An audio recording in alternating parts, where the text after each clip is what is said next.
내 하나님 여호와께서 내게 주어 차지하게 하신 땅에서 피살된 시체가 들에 엎드려진 것을 발견하고 그 쳐 죽인 자가 누구인지 알지 못하거든. 너희의 장로들과 재판장들은 나가서 그 피살된 곳의 사방에 있는 성읍의 원근을 잴 것이요, 그 피살된 곳에서 제일 가까운 성읍의 장로들이 그 성읍에서 아직 부리지 아니하고 멍에를 매지 아니한 암송아지를 취하여 그 성읍의 장로들이 물이 항상 흐르고 갈지도 않고 씨를 뿌린 일도 없는 골짜기로 그 송아지를 끌고 가서 그 골짜기에서 그 송아지의 목을 꺾을 것이요, 레위 자손 제사장들도 그리로 갈지니 그들은 네 하나님 여호와께서 택하사 자기를 섬기게 하시며 또 여호와의 이름으로 축복하신 자라. 모든 소송과 모든 투쟁이 그들의 말대로 판결될 것이니라. 그 피살된 곳에서 제일 가까운 성읍의 모든 장로들은 그 골짜기에서 목을 꺾은 암송아지 위에 손을 씻으며 말하기를 우리 손이 그 피를 흘리지 아니하였고 우리 눈이 이것을 보지 못하였나이다. 여호와여, 주께서 속량하신 주의 백성 이스라엘을 사하시고 무죄한 피를 주의 백성 이스라엘 중에 머물러 두지 마옵소서 하면 그 피 흘린 죄가 사함을 받으리니. 함께합니다. 너는 이와 같이 여호와께서 보시기에 정직한 일을 행하여 무죄한 자의 피 흘린 죄를 너희 중에서 제할지니라. 아멘. 1986년부터 1991년 요 상간에 10명이 살해됐어요. 그게 화성살인 사건입니다. 그런데 30년 가까이 그 사건은 미제 사건으로 범인이 안 잡힐 줄 알았어요. 근데 다행히 감옥 안에 있는 이춘재라는 사람이 그 범인이었습니다. 여러분, 그 사건 중에 8번째 사건은 살인자를 잡았다고 했는데 그 살인자가 억울한 누명을 쓰고 20년 동안 감옥 살았던 22살 나이의 윤모 씨잖아요. 얼마나 억울하겠어요. 자기는 안 죽였다고 감옥 안에서도 계속 얘기했어요. 그런데 그때 당시 화성경찰서에 전국에서 고문으로 대가가 있어요. 박종철 고문 사건의 주동자 이근한 경찰이 화성경찰서 출신이에요. 그러니 얼마나 고문을 세게 했겠어요. 그 고문에 못 이겨서 이 아이가, 이 22살 먹은 아이가 내가 죽였다고 그러고 감옥 안에서 억울한 누명을 쓰고 죽었어요. 여러분, 그 사건 이후에 대한민국은 살인사건 하나도 없었죠? 계속 이어가는 거예요. 항상 죄는 전염성이 있어요. 근거에 얼마 전에 여자 한 사람이 옛 남편을 살해하고 사체를 유기시켰잖아요. 그 의붓 아들까지도. 여러분, 죄는 계속 이어가요. 오늘 본문에 이스라엘 백성이 가나안 땅 들어가서 너희들이 누가 죽였는지 모르는 시체가 있을 거다. 그 시체, 무고한 피 흘린 그 시체를 보거든 이렇게 하라 이 말이에요. 그럼 하나님께서 뭐라고 하냐면 너희들은 절대로 이런 죄를 져서는 안 된다. 반드시 구약은 사람을 죽였다 그러면 그 죽인 사람을 가족들 중에 보복하게 만들었어요. 그래서 이에는 이, 눈에는 눈. 그게 여러분 하므라비 법전의 근간이 됐잖아요. 여러분, 이스라엘 백성이 가나안 땅 들어가서 이런 죄가 전염되면 안 된다고 하는 사실을 지금 이야기하면서 이스라엘 백성이 가나안 땅 들어가서 건강한 공동체를 만들어야 된다고 하는 거예요. 오늘 지금 모세가 율법을 통해서 아주 기가 막힌 메시지를 지금 주고 있어요. 이 메시지를 어떻게 설교할까 저는 고민도 해보고 이렇게도 생각해보고 우리 친구한테 야 너 이거 읽어보고 답 좀 줘라 그랬더니 답을 안 주더라고요. 애매한지. 진짜 여기에서 뭘 말해야 될까? 내게 주시는 메시지가 뭘까라고 진짜 많이 고민해봤어요. 아, 하나님이 주고자 하는 메시지는 바로 이거구나. 이스라엘 백성이 가나안 땅 들어가서 건강한 공동체를 만들어야 되듯이 우리의 신앙생활 항상 죄라고 하는 것은 우리 안에 가까이 있어요. 우리 안에 있을 수도 있어요. 그래서 공동체는 나 혼자 있는 건 공동체가 아니죠. 어떤 때는 죄하고 공동체를 이루기도 하고 마귀하고도 공동체를 이루고 살아요. 어떤 사람은 하나님과 공동체를 이루고 살기도 하고 성령과 공동체를 이루고 살아요. 개인이 늘 이런 공동체를, 건강한 공동체를 이루어야 됩니다. 가정도 건강한 공동체를 이루어야 돼요. 여러분 자녀들도 육신적인 건강만이 아니라 건강한 공동체를 이루어야 돼요. 하나님과 함께하는 축복을. 교회도 마찬가지입니다. 이 나라도 마찬가지예요. 죄악이 관영한데도 죄의 근본적인 해결을 하지 못하고 있는 이런 시대 속에 우리가 살고 있잖아요. 나라도 건강한 공동체를 이루어야 돼요. 그래서 저는 이 말씀 묵상하는 중에 오늘 제목 이렇게 삼았습니다. 함께 하겠습니다. 시작. 건강한 공동체를 오직 언약으로 만들자. 다시 한번 하겠습니다. 시작. 건강한 공동체를 오직 언약으로 만들자. 오늘 이 언약이 우리 가슴에 잘 박힌 목과 같이 박히는 복 있는 메시지 되기를 주의 이름으로 축원합니다. 오늘 이스라엘 백성이 가나안 땅 들어가서 거룩한 공동체, 건강한 공동체를 만들어야 됩니다. 그런데 어느 날 보니까 들에 사람의 시체가 드러누워 있어요. 그럼 누군가는 죽였다는 거예요. 그래서 살인 사건이 일어난 경우에 피살된 시체, 사실은 그게 유기된 거란 말이에요. 누가 죽였는지 몰라요. 누가 갖다 버렸는지 모른단 말이에요. 그러면 살인죄 플러스 무슨 죄가 해당되냐면 시체 유기죄가 해당돼요. 이런 경우에 살인자가 누군지 모른단 말이에요. 내가 죽였다고 누가 나오면 되는데 그렇지 않은 경우에는 그 사건 현장에서 가장 가까운 곳에 있는 장로, 성읍의 장로는 이렇게 하라 이 말이에요. 무죄한 피 흘린 자를 위하여 이렇게 하라. 그런데 근본적으로는 공동체 모든 사람들이 그 죄를 짓지 않았다면 그 죄로 인하여 너희 공동체가 다시 죄를 지으면 안 되기 때문에 사함을 받아야 된다고 하는 내용이에요. 잘 봐요. 자, 이때 이렇게 하라.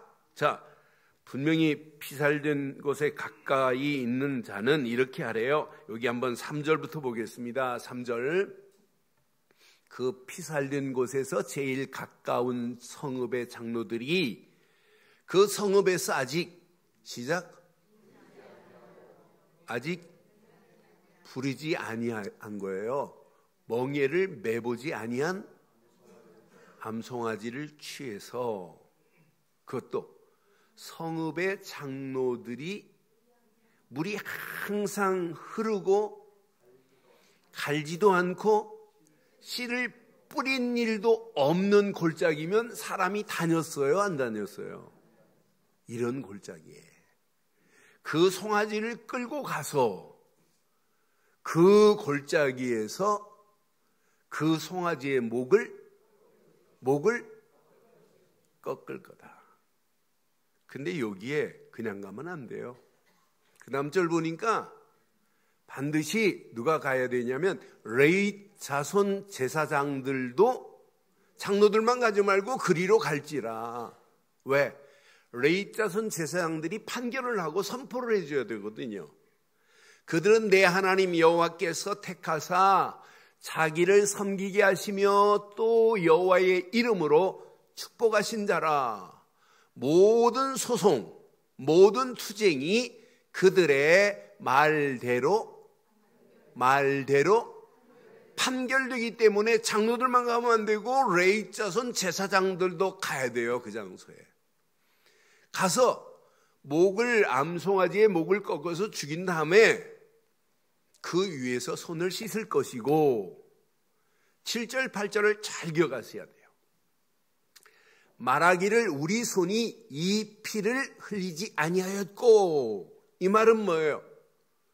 우리가 오늘 그 제사하는 자들 중에 우리가 그 사람을 죽이지 아니하였고 우리 눈이 이것을 보지 못하였나이다. 누가 죽였는지 우리는 알지 못합니다 라고 하는 이야기예요. 그 사람들은 지금 함께 지금 제사하는 자들은 무죄한 자라 아무 잘못이 없는 자예요. 자, 그러면서 8절에 보니까 여호와여 주께서 속량하신 주의 백성 이스라엘을 뭐 하시고, 오늘 송아지 드리면서 물이 흐르는 곳, 한 번도 송아지가 일을 해본 적이 없고 멍에를 매지 않은 이 송아지, 그 송아지를 그곳에서 잡아서 드리는데 그 드림으로 말미암아 이스라엘에게 죄를 묻지 아니하고, 이 말이에요. 무죄한 피를 주의 백성 이스라엘 중에 머물러 두지 마옵소서. 그 피 흘린 죄로 말미암아 이스라엘이 죄를 받지 않게 하옵소서. 그 피 흘린 죄가 사함을 받으리니. 그러니까 이스라엘에게 죄를 묻지 않는 제사가 뭐냐? 송아지 제사예요. 여러분, 죄는요 계속해서 전염이 돼요. 그러니까 죄의 공동체성이 있어요. 죄도 실천신학에 보면, 신학에도 죄는 공동체를 이룬다.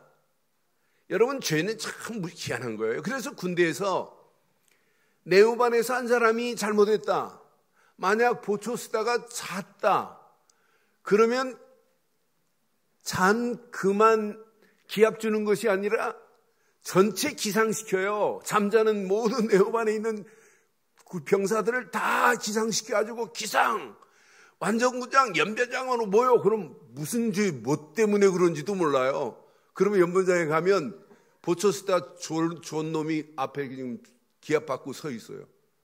그 기합 받는 모습을 보고 모든 사람들이 함께 기합을 받아야 돼요. 왜? 에? 너희도 절대로 너희들이 보초 쓰다 졸면 다 죽는다 라고 하는 것을 뭐 하기 위해서? 깨우쳐주기 위해서 해요. 여러분, 죄는요 이렇게 전염이 돼요. 전염. 여러분, 학교 다닐 때 그런 경험이 있어요? 아이가 학교에서 학생이 돈을 잊어버렸다고 선생님한테 얘기해요. 그럼 선생님이 뭐라고 그래요? 돈 훔쳐간 놈 나와. 그럼 나와요, 안 나와요? 금방 나와요? 안 나와요. 그럼 자, 의자들 다 들어라 그래갖고 의자 들고 쫙 벌켜요. 그럼 팔이 아파 죽어요. 나와라, 존말로 할 때. 나와요, 안 나와요? 안 나와요. 그럼 어떤 선생님도 그래요. 자, 밖에 나가갖고 솔잎 하나씩 따와라 그래요. 솔잎 따요. 자, 눈 감아라. 돈 훔쳐간 놈은 솔잎이 잘한다. 그러면 안 들키려고 이거 들키면 안 되지 않고 솔잎을 이렇게 딱딱 타요. 그래서 내놔라요. 솔잎 작은 놈이 도둑놈이에요. 여러분, 죄는 전염이 돼요. 그렇게 공개적으로 하는 게 뭐예요?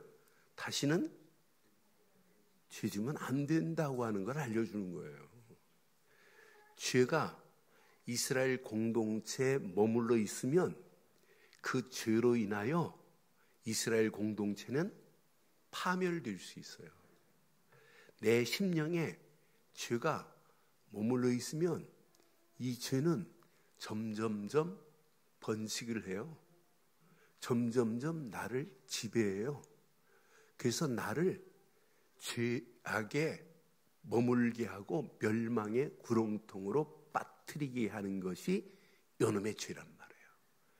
그래서 내 심령에도 오늘 잘 적용해보면 진짜 오늘 중요한 메시지예요. 여러분 가정에 적용하고 여러분 자녀에게 적용하셔야 돼요. 오늘 이게 머물러 있으면 계속해서 결국은 공동체를 파괴시키고 망하게 하는 놈이 요거란 말이에요. 그래서 이스라엘 백성들에게 계속 지금 강조하는 거예요. 여러분, 죄는 반드시 이렇게 전염만 되는 게 아니에요. 이 죄악은 그대로 모방을 해요. 그대로 따라요. 여러분, 연예인이 자살하면 자살한 연예인을 보고 따라하는 걸 보고 페르테스 효과라고 하잖아요. 이렇게 잘못된 것은 계속 전염이 돼서 온 땅을 지배해 버린다니까요. 그래서 창세기 19장에 보면, 자, 어느 정도 죄악이 가능하냐면 동성연애가 판을 쳤어요. 롯에게 찾아온 천사를 지금 겁탈하려고 하잖아요. 너희 집에 오늘 들어간 자를 내놓으라 그러잖아요. 우리가 상관하리라 그러잖아요. 창세기 19장 4절 5절에 보니까 분명히 이렇게 말해요. 그 자를 내놓으래요. 그러니까 그때 당시 동성애가 판을 쳤어요. 그들이 눕기 전에 그 성한 사람, 곧 소돔 사람, 소돔 백성들이 노소를 막론하고 원근에서 다 모여서 그 집을 지금 에워쌌습니다. 에워싸가지고 롯을 부르잖아요. 오늘 밤에 내게 온 사람들이 어디 있냐? 이 정도로 지금 많은 사람들이 모여가지고 나오게 하라는 거예요. 그들을 상관하리라. 이렇게 죄악이 관영했어요. 그런데 근본적으로 이 땅이 어떤 땅이냐? 창세기 13장 13절에 보면 소돔 사람은 시작 여호와 앞에 악하며 큰, 원래 바탕이 그렇단 말이에요. 그러니까 이 쥐덩어리가 꽉 지금 소돔 땅에 퍼져 있어요. 거기에 롯이 가 있어요. 롯이 가 있는데 하나님이 아브라함의 기도로 말미암아 롯을 건져내려고 천사를 보내요. 그때 창세기 19장 17절에 보면 그 사람들이 그들을 밖으로 끌어낸 후에 이르되, 지금 롯을 지금 끌어냈어요. 가족을 도망하여 생명을 뭐하라? 생명을 보존하는. 너 이 땅에 있으면 안 돼. 너 여기서 빠져나와야 돼. 이렇게 죄악이 관영해요. 동성애가 판을 치고 있어요. 여기서 빠져나와서 도망해. 그래서 생명을 보존하기 위해서 뒤돌아보지 마라. 들에 머물지도 마라. 내가 지시한 산으로 도망하여 멸망함을 오늘 빠져나오시기를 바랍니다. 빠져나와서 하나님이 주시는 산을 향하여 여러분 가는 거예요. 그래서 우리가 자꾸 갈보리 십자가 얘기하는 거예요. 갈보리 산을 향하여 날마다 우리는 가는 거예요. 그곳에 머물러 있지 않으면 안 된단 말이에요. 도망하여 가라고 하는데 가요? 여러분 잘 아는 26절에 보면 롯의 아내는 돌아보지도 말았는데, 들에 머물지도 말았는데 아직도 자기는 소돔과 고모라가 더 그리운 거라. 죄악의 도성이 돌아보는 순간에 뭐가 됐다? 소금 기둥이 돼버리잖아요. 그의 롯의 두 딸들은 어때요? 아직도 죄성이 자기 속에 꿈틀거리고 있단 말이에요. 그 소돔 고모라 땅에 그 더러움이 자기 속에 그대로 있잖아요. 30절 31절에 보니까 그 두 딸들이 어떻게 되냐면 창세기 19장 31절 봐봐요. 31절 보면 큰 딸이 작은 딸에게 말합니다. 우리 아버지는 늙으셨고 온 세상의 도리를 따라 우리의 배필될 사람이 이 땅에 왜 동성애로 판을 치고 있으니 어떤 남자가 제대로 된 남자가 있어요. 그러니까 이 땅에는 우리의 배필될 사람이 이 땅에는 없다는 거예요. 남자는 많아도 동성애가 지금 판을 치고 있는데, 자, 그러면서 그 다음 절 봐요. 우리가 우리 아버지에게 술을 마시게 하고 동침하여 우리 아버지로 말미암아 후손을 이어가자 하고 이은 나라가 어떤 나라예요? 암몬과 모압이라는 나라가 탄생해 버렸잖아요. 지금까지 걔네들이 하나님을 섬기지 않고 오히려 하나님 일을 방해하는 일에, 하나님을 대적하는 일에 쓰임받는 거 보세요. 얼마나 어리석어요. 그러니까 이 죄악의 도성에서 빠져나오지 아니하면 결국 이렇게 된다라고 하는 사실을 오늘 우리에게 말씀하고 있는 거예요. 그럼 여러분 적용을 잘 해보세요. 건강하세요? 건강하세요? 여러분의 심령의 공동체가 건강해야 돼요. 여러분 마귀하고 같이 살면 안 되잖아요. 죄악하고 같이 살면 안 되잖아요. 여러분 죄 가운데 죄와 내가 공동체를 이루면 안 되잖아요. 여러분 하나님과 공동체를 이루어야 되는 건 맞지요? 하나님이신 말씀과 공동체를 이루어야 건강한 건 맞잖아요.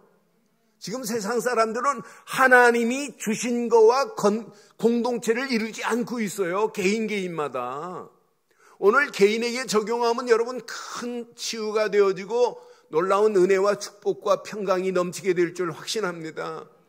개인도 건강한 공동체가 되어야 되고, 여러분의 가정도 건강한 공동체가 되어야 되고, 여러분 자녀들에게 육신적인 것, 세상적인 것만 먹이지 마세요. 육신 건강하면 뭐 하려고요?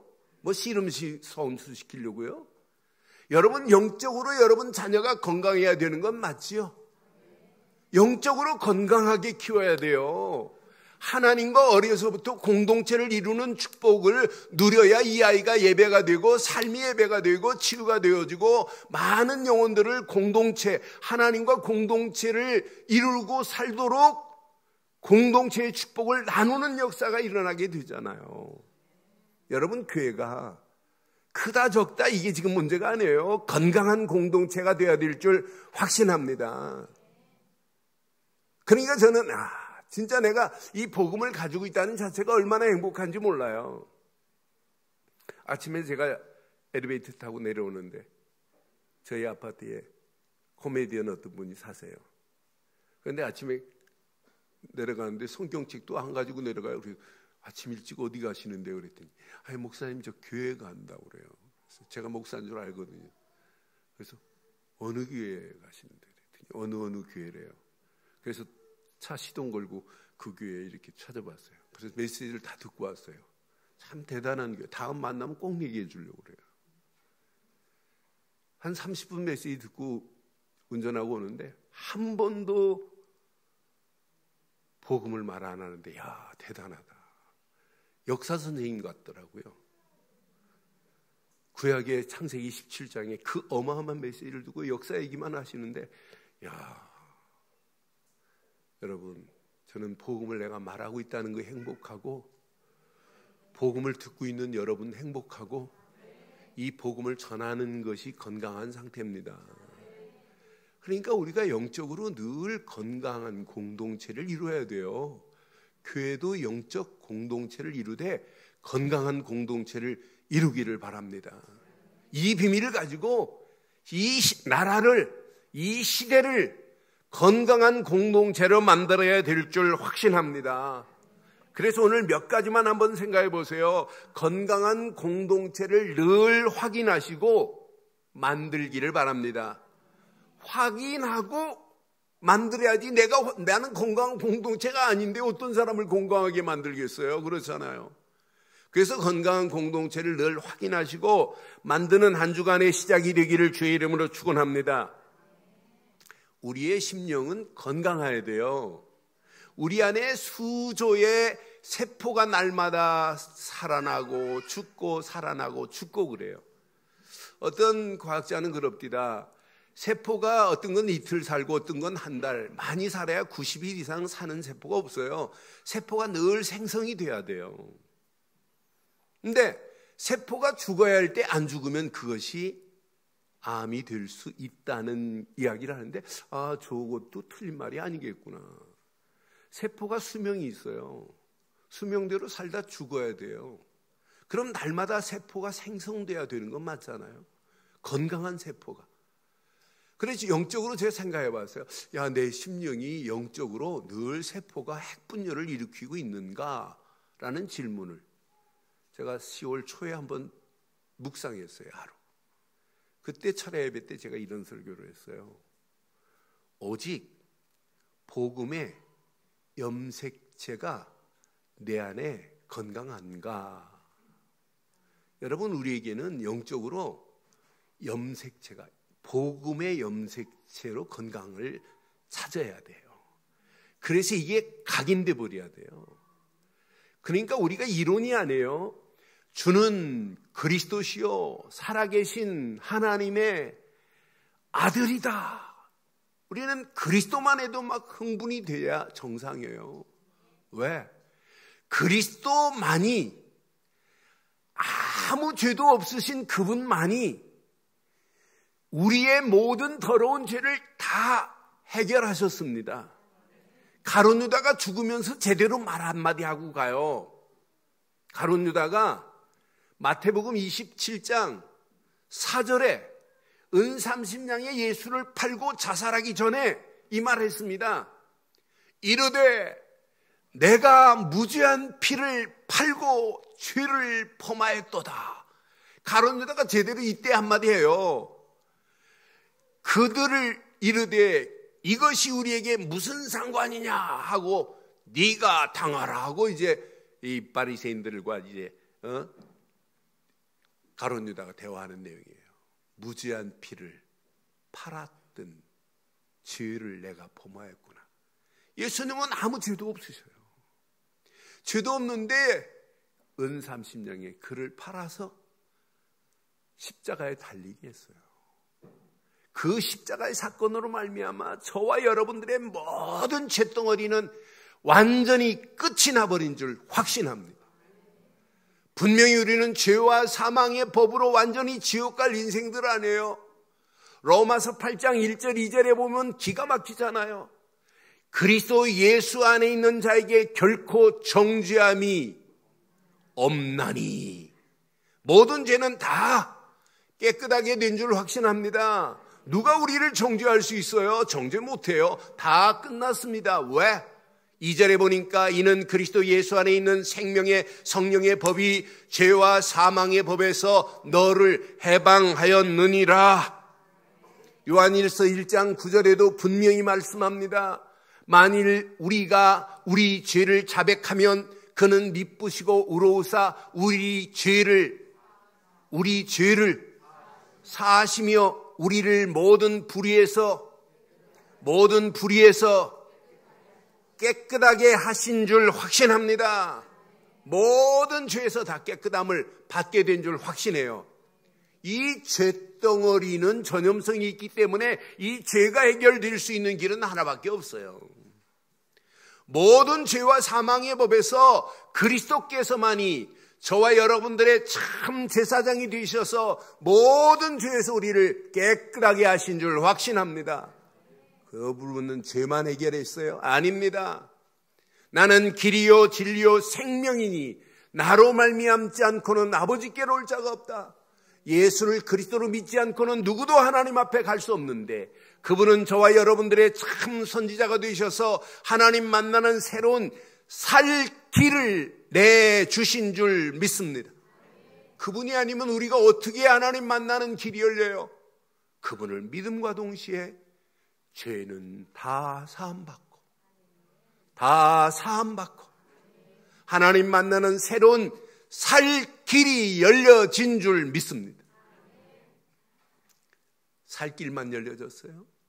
그분이 산 길인데 그분을 통해서 하나님 만나는 새로운 살 길이 열려졌으니 얼마나 해피해요. 그분은 마귀 손에서 영원히 우리를 지옥으로 끌고 가는 마귀의 모든 세력을 단번에 해결했습니다. 요한일서 3장 8절 하나님의 아들이 이 땅에 오신 것은 마귀의 일을 멸하려 하심이라. 사단의 모든 권세를 완전히 깨버리시고 우리를 마귀 손에서 건져내 주신 줄 믿습니다.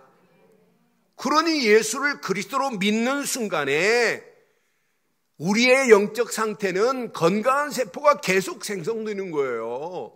우리의 영적인 염색체는 날마다 건강한 염색체가 될 수밖에 없잖아요.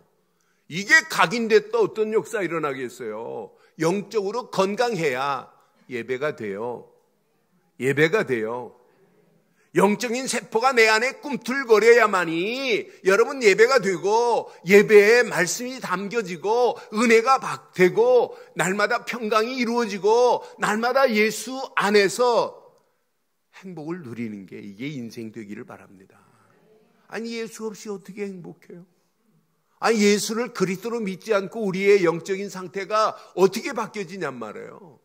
저는 맞다 그렇다 이때부터 예배할 때마다 하나님은 우리에게 말씀을 주시는데 말씀의 DNA가 날마다 여러분 활성화되기 시작해요. 하나님의 말씀이 내 안에 이제 뿌리 내리기 시작한단 말이에요. 그러니까 DNA가 바뀌어지잖아요. 건강한 DNA가 내 심령에 나사형처럼 딱 날마다 꿈틀거리는데 얼마나 행복하겠어요. 이때 하나님 말씀이 들립니다. 담깁니다. 뿌리 내립니다. 그때부터 말씀 붙잡고 기도하는데 창조의 능력이 나타나요. 재창조의 능력이 나타나요. 말씀을 확실하게 붙잡으면 말씀은 확실하게 응답되는 건 맞죠? 응답을 받아야 여러분의 생각이 바뀌어져요. 말씀의 응답을 받은 사람은 내 말이 아니에요. 하나님 말씀만 붙잡게 돼 있어요. 내 고집이 아니에요. 어떤 사람은 제일 큰 예배 드리고 말하는 거 보면 자기 고집 거고 막 아니야 이렇게 해야 돼 막 이래요. 아이고 남 생각지도 않고 자기 고집대로. 여러분 고집 있어요 없어요? 말씀을 확실히 붙잡고 말씀에 응답받으면 내 고집이 필요해요 안 필요해요? 하나님 말씀에 응답을 못 받으니까 자기 고집 가지고 해야죠. 그런데 안 되잖아요. 여러분 고집 피울 필요도 없어요. 그렇잖아요. 내 생각, 내 주장할 필요도 없어요. 내 중심으로 살 필요 없어요. 하나님 말씀이 지배하면 내 중심도 필요 없고 내 고집도 필요 없고 내 경험도 필요 없고 내 생각도 무너지게 될 줄 확신합니다. 내 것이 무너져야 하나님의 말씀의 능력이 창조의 능력이 나타나는 것이고 죽은 자를 살릴 수 있는 재창조의 능력이 하나님 말씀인데요. 하나님 말씀은 살았고 운동력이 있어 예리한 날 쓴 것보다 더 예리하다고 실컷 해놓고는 내 고집대로 간다. 기도석 가지고 아침에 콰이어 타임 큐티 딱 해놓고는 삶은 내 고집대로 간다. 말씀과 삶이 이원화됐다는 얘기예요. 그래서 여러분 진짜 말씀을 묵상했다? 여러분 묵상이 뭐라고 그랬어요? 네? 묵상이? 여러분 히브리 말로는 묵상은 읊조리라는 얘기예요. 그러나 읊조리만 하면 뭐예요? 그렇잖아요. 24읊조리면 괜찮아요. 그런데 읊조린다 이 말은 보다 더 센 게 있어요. 묵상은 말씀의 지배를 받아버려야 돼요. 말씀의 지배를 받기를 바랍니다. 말씀이 내 생각, 내 중심, 내 경험, 내 고집 모든 것을 완전히 파괴시켜버려야 말씀 붙잡고 기도할 때 하나님의 영광을 향한 비전이 생길 줄 믿어요. 하나님의 영광을 향한 드림 꿈을 꾸고 사는 거예요.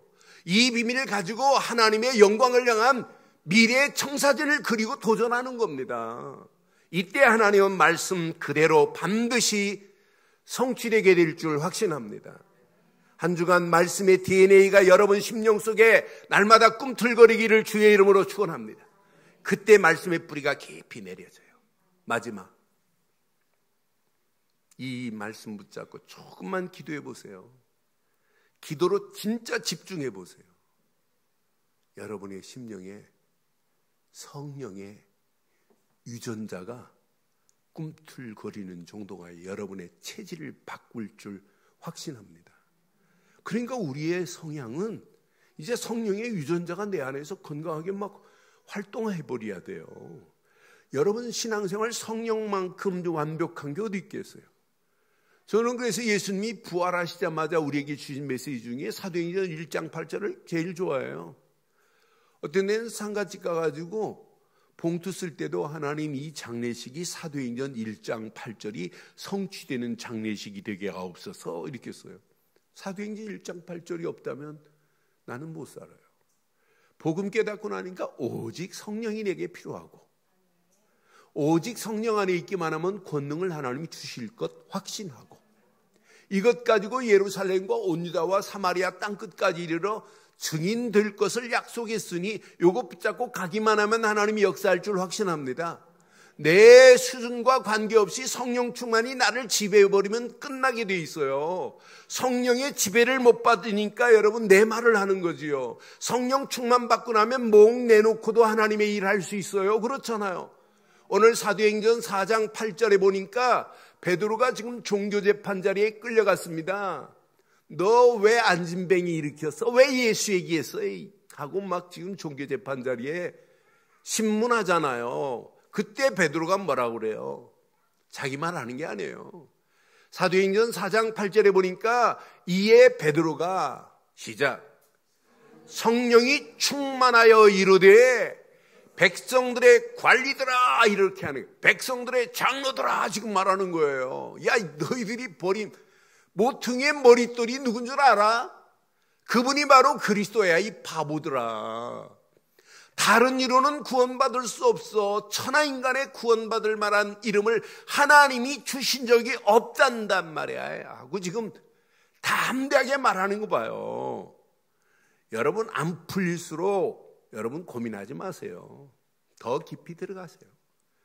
이 언약 붙잡고 진짜 집중해 보세요. 하나님이 성령으로 역사하면 안 될 일이 없는 줄 확신합니다. 그래서 여러분 진짜 집중하세요. 여러분 더 꼬였다 고민하지 마세요. 진짜 집중해 보세요. 하나님은 완벽하게 역사할 줄 확신합니다. 고린도전서 2장 10절에 보니까 성경은 이렇게 완벽합니다. 오직 하나님의 성령이 이것을 우리에게 보이셨으니 성령은 모든 것 하나님의 깊은 것까지도 통달하는 영이 성령인 줄 확신합니다. 그러니 우리의 심령이 말씀 붙잡고 기도하다가 성령의 영적인 유전자가 우리 안에 꿈틀거렸다. 이게 이것 가지고 하는데 흑암이 어떻게 덤벼요? 사단이 어떻게 덤벼요? 우리를 넘어뜨리려고 한 올무함정이 다 보이게 될 줄 확신합니다. 하나님이 우리를 이 험난한 세상 살아가는 동안 넘어뜨리려고 하시는 하나님이 아니란 말이에요. 이 세상을 정복하고 이 세상에 하나님 나라를 확장시키라고 하나님이 저와 여러분들을 부르신 줄 확신합니다. 그러니 이 언약 제대로 붙잡고 앞으로 진짜 도전해 보세요. 하나님이 어떤 작품을 만들어내는 것이. 하나님은 절대적인 분입니다. 하나님만이 절대적인 분입니다. 그럼 그 하나님 안에서 은혜를 누리는 언약 백성이 맞다면 그냥 언약만 따라가세요. 하나님의 절대 계획 다 붙잡고. 여러분 인생 열심히 살지 마세요. 그냥 여행하듯이 사세요. 하면 안 하세요. 힘들어도 뭐 하듯이 알아? 그래서 지난주 세상 전쟁 같아요. 놀이처럼 여러분 여행해 보라니까, 즐겨 보라니까요. 어떤 사람은 전쟁 났는데 어떻게 여러분이 싸우려니까 안 되지요. 하나님은 야, 네 앞에 지금 말들이 많니? 군사들이 많아? 하나님이 세요? 내 앞에 놓이는 군사가 세요? 내 앞에 어마어마한 군사가 있다 할지라도 하나님이 더 센 건 맞지요. 김정은이가 지금 자랑하고 있는 저 핵이 세요? 하나님이 세요? 그럼 우리는 뭔만 의지하면 돼요? 하나님만 의지하면 돼요. 하나님이 축복하는 그 바운다리 안에 있기만 하면 하나님이 우리를 위하여 싸워주실 줄 확신합니다. 그래서 여러분의 인생은 하나님의 절대 여정 속에 그냥 맞물려서 따라가기만 하면 돼요. 그래서 제가 잘 표현하잖아요. 이런 표현을. 하나님은 이런 톱니바퀴를 척척척척 돌리고 계세요. 옛날에 나는 하나님과 톱니바퀴의 기어가 맞물릴 수가 없었어요. 복음이 아니었기에. 근데 내가 예수를 그리스도로 믿는 순간에 하나님과 맞물려진 줄 믿어요. 이때부터 하나님은 나를 돌립니다. 그런데 이렇게 맞물려 놓고 내가 하나님을 끌고 가려고 하니까 안 되는 거예요. 그래서 바울이 갈라디아 교회를 향하여 편지할 때 갈라디아서 2장 20절 보니까 내가 십자가에 못 박혔나니 이제 내가 사는 것이 아니라 내 안에 그리스도가 사시는 것이라. 나는 십자가에 못 박혀 죽고 힘 빼면 돼요. 그럼 하나님이 끌고 갈 수 있도록 힘 빼시기를 바랍니다. 이게 여정이에요. 여러분들이 힘으로 하라고 하는 게 여정이 아니에요. 하나님의 절대 여정 가운데 그냥 따라가기만 하면 돼요. 그러니까 예수님이 말씀하잖아요. 날 따라와. 그리하면 사람 낚는 업으로 만들어 줄 거야. 이렇게 말하잖아요. Follow me. 따라오래. I will make you. 그랬어요. I will make you 하는 순간에 끝나는 거 아니에요? 앞으로 너 fisher of man. 너 사람 낚는 업으로 만들어 줄 테니까 따라와. 내가 할 거야. 내가. 힘 빼시기를 바라요. 누가 하셔야 된다? 그분이 하면 돼요. 그 절대 여정은 여러분이 힘쓰는 게 아니에요. 하나님이 행하시는 걸 보고 따라가기만 하면 하나님이 계획한 일을 하나님이 이루실 줄 믿어요. 단 하나님이 정해놓은 목표에 시선을 떼지 마세요. 절대 목표의 방향만 정하고 가면 하나님이 계획한 일을 하나님이 이루실 줄 확신합니다. 그래서 237 나라 살리자 이렇게 우리는 결단하고 가는 거예요. 237개 나라 살리자. 저지난주 한 분이 문자 왔어요. 기도문 읽다가 목사님, 김 목사님 237이 뭡니까? 라고. 그래서 제가 목사님 237은 막연한 세계복음화가 아니라 세계 237개 나라 이렇게 등재된 나라들이 237개 나라, 유럽 몇 개, 아시아 몇 개 해가지고 237개 나라입니다. 그 나라 구체적으로 세계복음하자고 이렇게 기도하는 겁니다. 그러다가 마음에 내가 이 나라를 가슴에 품어야 되겠다, 품고 기도해야 되겠다라고 하는 마음이 들면 그 나라 놓고 선교사를 파송할 수 있는 축복까지 하나님이 허락할 줄 믿습니다 라고 자세하게 해줬더니 그 기도문보다 더 장문을 보냈어요. 목사님 너무너무 구체적이고 사실적이라고. 여러분 237 나라 오늘 헌금하는 것도 중요하지만 더 중요한 건 지속적으로 기도하고 돕는 겁니다.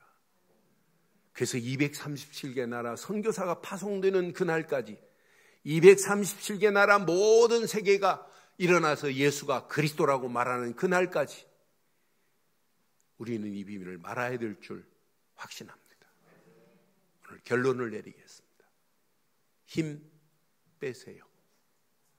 힘 빼세요. 힘 빼시고 늘 확인하세요. 갈보리 십자가에서 모든 문제를 해결하신 그리스도. 이것만 날마다 24 확인하면 돼요. 이것만 24 확인하시고 가시면 늘 누려지기 시작합니다. 늘 누림이 됩니다. 하나님 나라가, 임마누엘이, 오늘도 하나님이 주신 말씀을 가지고 누리는 거예요. 그럼 25 응답이 오게 돼 있습니다. 그 응답을 향하여 따라가는데 하나님은 우리의 힘이 아니구나. 네 힘이 세계복음 하는 것이 아니라 내가 할 거야. 늘 체험됩니다. 성령 충만이 체험되면 보입니다. 현장이.